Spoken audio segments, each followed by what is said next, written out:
Los se preocuparon de la astronomía. Se hicieron investigaciones que superaron a las de los griegos clásicos. Basadas en las observaciones babilónicas, se compusieron las llamadas tablas astronómicas en las que se relacionaban todas las posiciones y movimientos de los cuerpos celestes. Estas observaciones fueron la base, usando también fuentes iraníes, hindúes y griegas, del nuevo cálculo de los movimientos celestes que condujo gradualmente a una astronomía matemática muy evolucionada como la que practicaron al-Biruni y la escuela de Maraga en Persia con Nasir al-Din Tusi. Allí y después con Ulugh Beg se hicieron nuevos cálculos que llevaron a la primera y más importante crítica de la astronomía de Ptolomeo en la Edad Media y al hallazgo de nuevos modelos de movimiento para Mercurio y la Luna.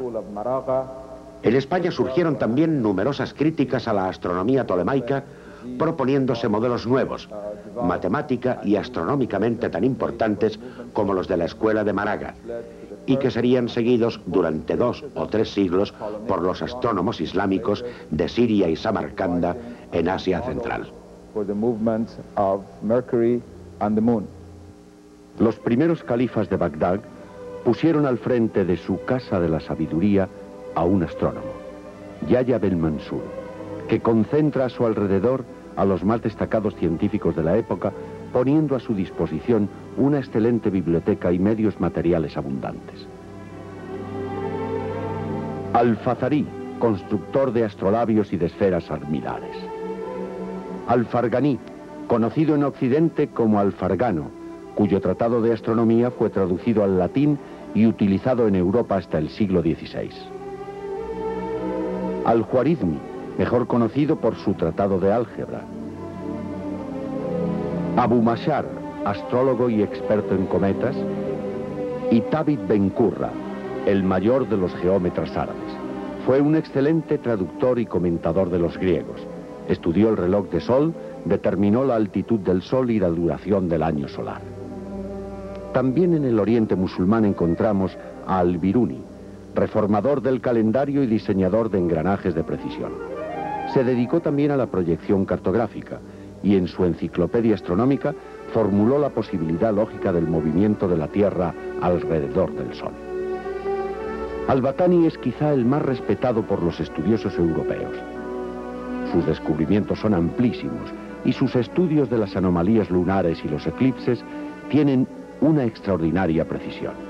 Estableció las primeras nociones trigonométricas y concibe la fórmula fundamental de la trigonometría esférica.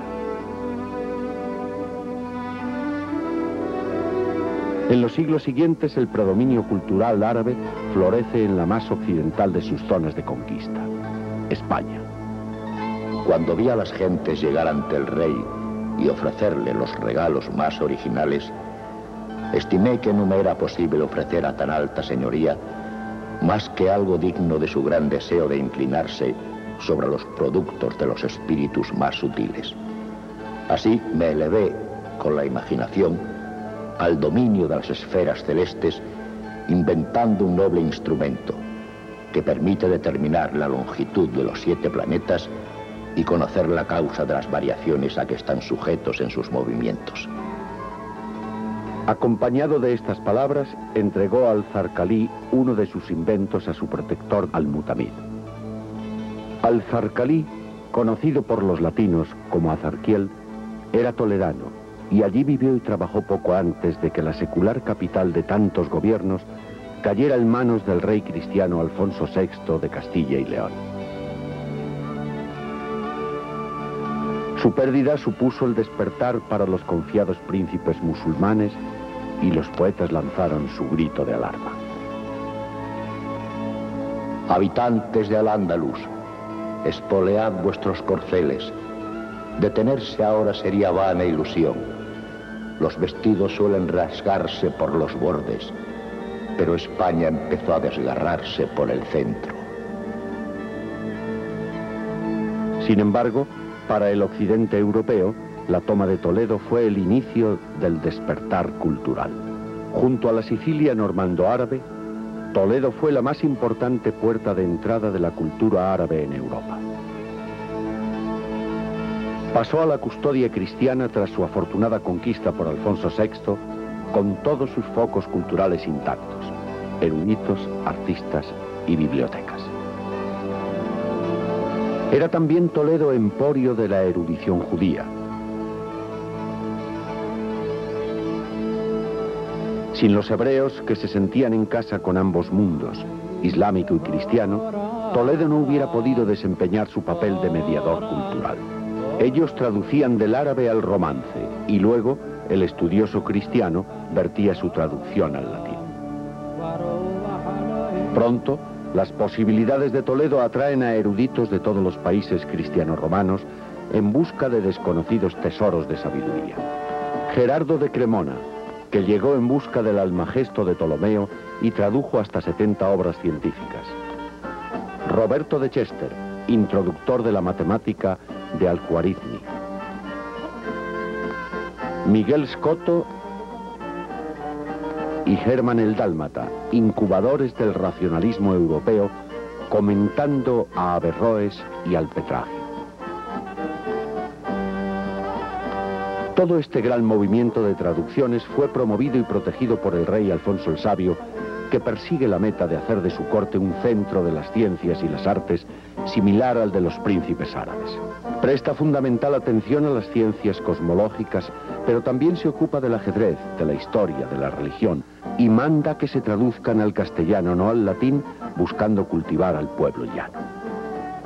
En el campo concreto de la astronomía, sus tablas alfonsinas perviven en Europa hasta el siglo XVII. Se ha dicho que la ciencia árabe fue mera imitación de la del imperio bizantino o del mundo clásico. Se ha dicho también que la ciencia árabe española fue imitación de la ciencia árabe oriental. Esto, evidentemente, lo último que acabo de decir, hoy podemos demostrar que no es cierto en absoluto, que España, en la época del dominio musulmán, tuvo grandes matemáticos, grandes astrónomos, grandes químicos, que si entonces hubiese existido el premio Nobel, probablemente lo hubiesen alcanzado. Por ejemplo, si el tratado de simples, es decir, de medicinas simples, de Dioscórides consta de unos 600 o 700 fármacos, los últimos tratados árabe-españoles alcanzan los 1600 y los 1700. Si se dice que el primer manual de trigonometría esférica fue escrita en Oriente, concretamente en el Irak, por Nasir ad-Din Tusi alrededor del año 1250, hoy en día hemos tenido la fortuna de demostrar que el más antiguo conocido fue hecho o escrito por un cadí de Jaén en el siglo XII. Además, aquí mismo se construyeron tablas trigonométricas que utilizó Azarquiel, el mayor de los astrónomos prerenacentistas, que está citado reiteradamente por Copérnico, que fue utilizado por Alfonso X para sus tablas. Él inventó una variante de astrolabio útil para poder realizar los cálculos astronómicos de posición en cualquier latitud. Los navegantes árabes, herederos de los libaneses y los bizantinos en el Mediterráneo y de los persas y orientales en el Índico, reúnen los conocimientos científicos y una extensa práctica en los más diversos mares.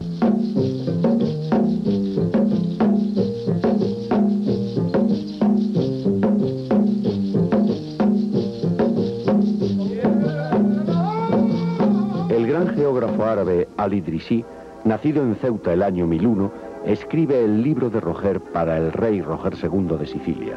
Sus mapas constituyen la descripción del mundo conocido más perfecta de la Edad Media. Este conocimiento árabe de la cartografía y de la astronomía náutica fue de capital importancia para la